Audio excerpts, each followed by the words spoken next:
સાહેબ બંદેગી સાહેબ,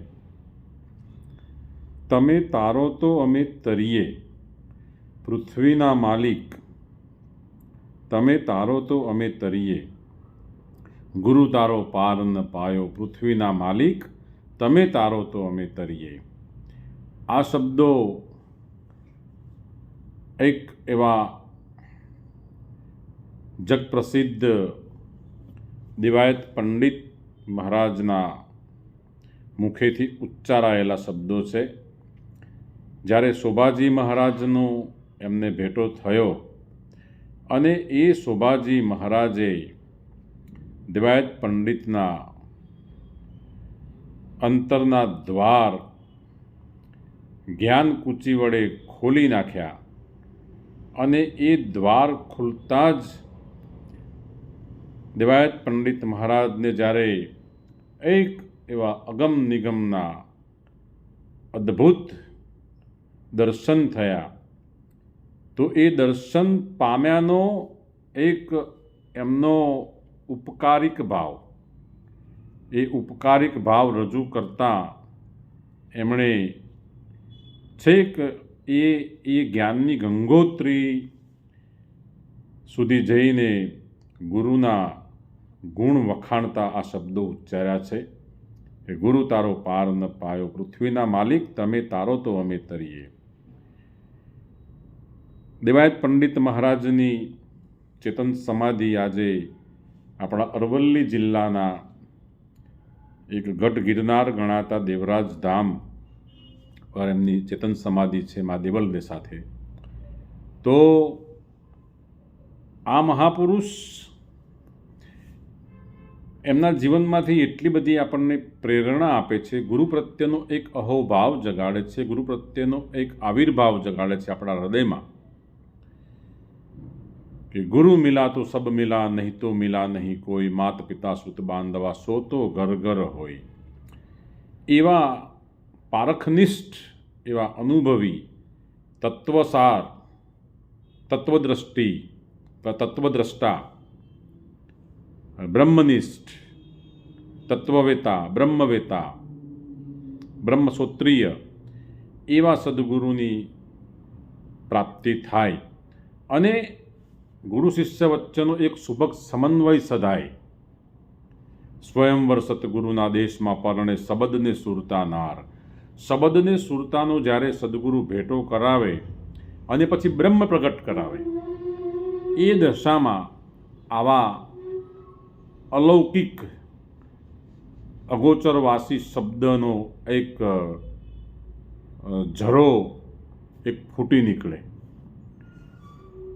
આ ભજનની અંદર ગુરુને પૃથ્વીના માલિકનો દરજ્જો આપ્યો છે. એકાદું કોઈ રાજ્ય રજવાડું, એકાદું કોઈ ગામ, એકાદો તાલુકો, જિલ્લો, એકાદો દેશ, એના માલિક નહીં, આખી એ પૃથ્વીના માલિક. ઓહો, કેવડો દરજ્જો દિવાયત પંડિત મહારાજ આપે છે. અહીં આગળ દિવાયત પંડિત મહારાજ ગુરુની વાત કરે છે, માત્ર ગુરુની, કેવલ ગુરુની. કેવલ નામ, કેવલ ગુરુ. અહીં કોઈ સંપ્રદાયવાદ નથી, અહીં કોઈ ધર્મવાદ નથી, અહીં કોઈ પંથવાદ, મતવાદ નથી. અહીં પંથવાદી, મતવાદી બુદ્ધિનું કામ પણ નથી, બુદ્ધિવાદીઓનું કામ નથી, મતવાદીઓનું કામ નથી, અધ્યાત્મવાદીઓનું કામ છે. એવી અધ્યાત્મના શિખરે જઈને દિવાયત પંડિત મહારાજ વાત કરે છે. અને એમાં આ શબ્દો એમને કેમ સૂજ્યા કે જીરે સંતો સુંદરે શિખર પર અલખનો અખેડો. શૂન્ય શિખર પર અલખનો અખાડો, ત્યાં નૂર વર્ષે સવાયા, પૃથ્વીના માલિક તમે તારો તો અમે તરીએ. એક શૂન્ય સુધીની યાત્રા એટલે મટી જવાની, ખપી જવાની, ખોવાઈ જવાની એક અનુભૂતિ શોભાજી મહારાજ દિવાયત પંડિતને જ્યારે કરાવે છે, ત્યારે શૂન્ય શિખર પર શબ્દોમાં કેવી રીતે આનું વર્ણન કરવું? શૂન્ય શિખરની વાત શબ્દોમાં કેવી રીતે કરવી? આ તો વીતી હોય એ જાણે પરદેશીની પ્રીતળી કુંવારી, શું જાણે મારા પિયુ તણો વિયોગ, સાયાજીને કહેજો આટલી મારી વિનંતી. એમાં દાસી જીવણ સાહેબે પણ આ જ વાતમાં સાક્ષી પૂરી. પિયુજીને મલવારે ચાલો સખી શૂન્યમાં. એ દાસી જીવણ સાહેબ કહે છે કે હું જઈ આવ્યો છું ત્યાં, અને એ શૂન્યનો એવો એક આહલાદક નજારો જ્યાં મૌન થઈ જાય છે. દાસી જીવણ સાહેબનું મૌન બોલ્યું, દેવાયત પંડિત મહારાજનું મૌન બોલ્યું, કબીર સાહેબનું મૌન બોલ્યું, રામદેવજી મહારાજનું મૌન બોલ્યું, મીરાનું મૌન બોલ્યું, અખાનું મૌન બોલ્યું, નરસિંહનું મૌન બોલ્યું. એક એક મહાપુરુષો શૂન્યમાં જઈને જ્યારે બેસી ગયા પછી મૌન થઈ ગયા. અબ તો મેરા મુझमें કછું નહીં હૈ કછું સો તેરા, તેરા તુજકો સૌંપ કહાં રહેગા મેરા. મેરા ને તેરાનો વિલય થઈ ગયો સાહેબ. ત્યાં ખોજી આ બે એકદમ ત્યાં ભળી ગયા. પૂજા, પૂજ્ય અને પૂજક આ ત્રણેયનો સમન્વય થઈ ગયો. અબ કથની બથની સબ છૂટ ગઈ, અબ કોના ગાવું ગીત. ખોડતો ખોડતો ખોડતો ખોડતો પોતે ખોવાઈ ગયો, આપે થઈ ગયો અદ્વૈત.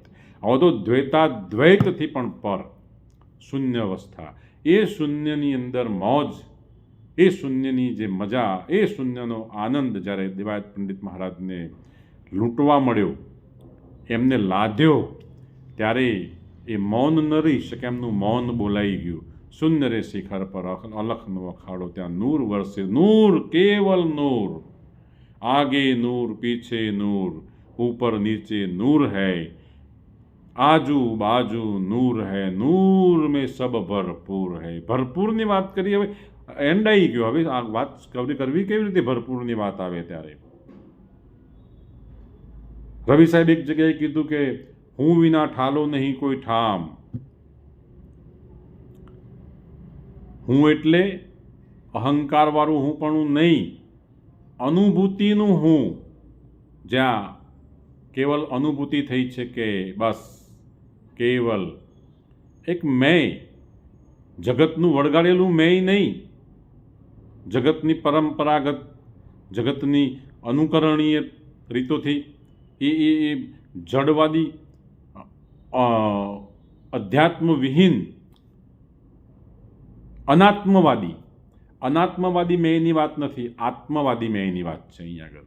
એ આત્મવાદી મેય, એ હું, એ જ્યારે એ અંદર જ્યારે લખતા લાંબો ગણો પડતા ન પાવે પાર, કૃષ્ણ કહે અર્જુનને એક અક્ષરમાં સમાઈ ગયો યુગ સંસાર. આ એ આઈ એની અંદરની વાત છે. હું એમ આઈ. જ્યારે રમણ મહર્ષિને માત્ર 16 વર્ષની ઉંમરે અંદર તાલાવેલી લાગી, ચિત્તમે ચટપટી લગાવીના કેમ રીજે કીર્તાર, ઈયળમાંથી ભમરી થાય તો માણસને કેટલી વાર.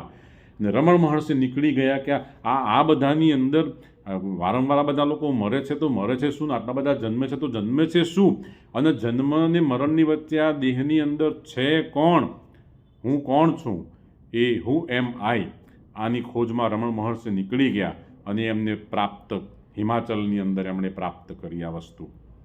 એ જ વસ્તુ સ્વામી વિવેકાનંદે જ્યારે રામકૃષ્ણ પરમહંસના દરવાજે ગયા, દરવાજો ખટખટાયો અને પૂછ્યું, ખટખટાયો તો અંદરથી અવાજ આવ્યો. રામકૃષ્ણ પરમહંસે કીધું કે કોણ? ત્યારે વિવેકાનંદે કીધું કે એ કોણ કા પતા નહીં, इसलिए आपके यहाँ आया हूँ. હું એમ આઈ, હું કોણ છું એના માટે આપના ત્યાં આવ્યો છું. તો એ કુટીરમાં પ્રવેશ કર્યો નરેન્દ્રએ, અને ત્યાંથી રામકૃષ્ણ પરમહંસનો પંજો એના માથા પર પડ્યો અને બહાર નીકળ્યા ત્યારે વિવેકાનંદ બહાર નીકળ્યા. સાહેબ, એ કુટીરમાં તો ઘણા બધા પ્રવેશી ચૂક્યા હશે, પણ નરેન્દ્રમાંથી વિવેકાનંદ એક જ પાક્યા. એમ દેવાયત પંડિત મહારાજની અહીં ચૈતન્ય સમાધિ છે. ત્યારે આપણા સૌના લાડીલા પરમ પૂજ્ય ધનેશ્વરગીરી બાપુ પણ દેવાયત પંડિત મહારાજનો સંદેશો લઈ અને ગામે ગામ, નગરે નગર, મહોલ્લે મહોલ્લે એક એક માણસ સુધી પહોંચાડવા માટે પ્રયત્ન કરી રહ્યા છે. તો આપણે બધા જ આવા મહાપુરુષના સંદેશને વધાવીએ અને આપણે પણ આપણા ગુરુ માટે કહીએ કે ગુરુ તારો પાર ન પાયો, પૃથ્વીના માલિક તમે તારો તો અમે તરીએ. કે સદગુરુ તારણહાર છે. સદગુરુ તમે મારા તારણહાર, આજ મારા રાંકની અરજી. હું તો ગરીબ છું, રંક છું, હું દીન છું અને આપ દયાળુ છો. આ બાજુ કાલ ને આ બાજુ દયાલ. આપ દયાલ છો તો મને દયાલનો ભેટો કરવા, મારે કાળમાંથી મને બચાવો. એટલે આપણી ભવસાગરમાંથી આ નાવડીને બહાર પાર ઉતારનાર કેવલ સદગુરુ છે. એ સદગુરુના ચરણોમાં, સૌ સંતોના ચરણોમાં સાહેબ બંદગી સાહેબ.